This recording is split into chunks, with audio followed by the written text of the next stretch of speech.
চলে আসলাম ভিডিওটার last part নিয়ে। লাস্ট পার্ট মানে তো বুঝতেই পারছো, মায়ের বিসর্জনের পালা।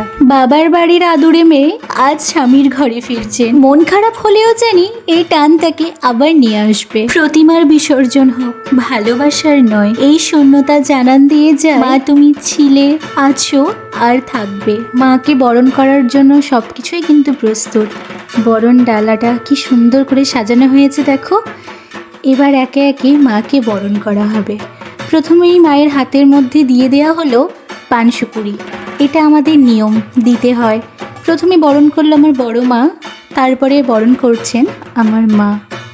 আমি তো প্রথমেই বলেছি মা আমাদের ভীষণ জাগ্রত। আমাদের তো মা একজন মেয়ে, তাই না? যেরকম মেয়ের বিয়ে হয়ে মেয়েকে শ্বশুরবাড়ি পাঠানো হয়, সেরকমই মা চলে যাচ্ছেন মায়ের শ্বশুরবাড়িতে।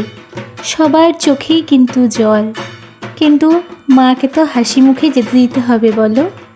মা তো আবার আসবেন পরের বছর, ততদিন নয় আমরা হাসি মুখে থাকি মায়ের অপেক্ষাতে। মা সবাইকে ভালো রাখবে। তোমরা মায়ের কাছে যা চাইবে মা সেটাই কিন্তু তোমাদেরকে দেবে। তোমরা যারা যারা ভিডিওটি দেখছো অবশ্যই কিন্তু সাবস্ক্রাইব করে দিও এবং লাইক করে দিও, আর কমেন্টে লিখো জয় মা। মায়ের বরণের পর এবার বরণ করছেন আমার কাকিমা, তারপর বরণ করলেন আমার ছোট কাকিমা। এরপর বৌদি বরণ করছেন মাকে। দেখো মায়ের চোখে কিন্তু এবার জল পুরো বোঝা যাচ্ছে। তারপর চলল সিঁদুর খেলা।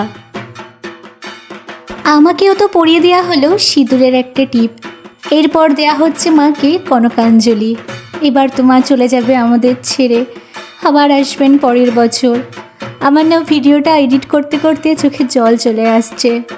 আবার একটা বছরের অপেক্ষা করতে হবে। আমি চাই মা নিজে সুস্থ থাকুক, ভালো থাকুক এবং আমাদেরও ভালো রাখুক এবং সুস্থ রাখুক, কারণ মা ভালো না থাকলে তো আমরা ভালো থাকতে পারবো না। না, এরপর চলে আসলাম গঙ্গায়, কারণ মাকে তো বিসর্জন দিতে হবে। এই বিসর্জনই বলে দেয় মা আসবেন আবার। তাই আজ বিষাদের মাঝেও নতুন করে বাঁচার উত্তেজনা। মাকে বিদায় জানাতে খারাপ লাগলেও এই উত্তেজনাটা থাকে যে মা কথা দিয়েছেন তিনি ফিরবেন। আবার এসো মা, আবার এসো। গল্পটা শুরু হয়েছিল প্যান্ডেলে, শেষ হলো জলে। প্রতিমার চেয়েও বেশি আমাদের আনন্দ আর উত্তেজনাটা থাকুক সারা বছর। আসছে বছর আবার হবে।